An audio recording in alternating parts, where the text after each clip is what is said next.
Центральной фигурой выставки является Андрей Федорович Лихачев, казанский коллекционер, собрание которого начинается история обеих коллекций. Его личная зона физически разделяет зал на античную и египетскую части. Заметное место в экспозиции занимают ушепти. Это погребальные статуэтки в Древнем Египте. На выставке их 32. Для регионального музея цифра колоссальная. Считалось, что в загробном мире эти маленькие слуги будут помогать хозяину. В загробном мире, в царстве Осириса, необходимо было заниматься сельскохозяйственной деятельностью, потому что для Древнего Египта это было жизнеутверждающее, в общем-то, занятие. И на этом и строилась вся древнеегипетская цивилизация, на земледелии.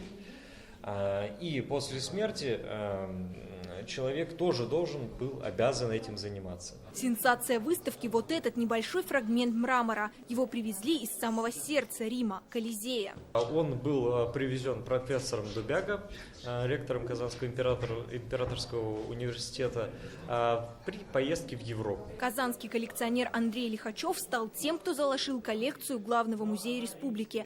5 апреля 1895 года в стенах бывшего гостиного двора открылся Казанский городской научно-промышленный музей. В 1918-м он стал губернским, а в 2001-м получил свой нынешний статус национального. Сегодня в фондах свыше 900 тысяч экспонатов. Здание является памятником архитектуры федерального значения. Здесь работают более 300 сотрудников.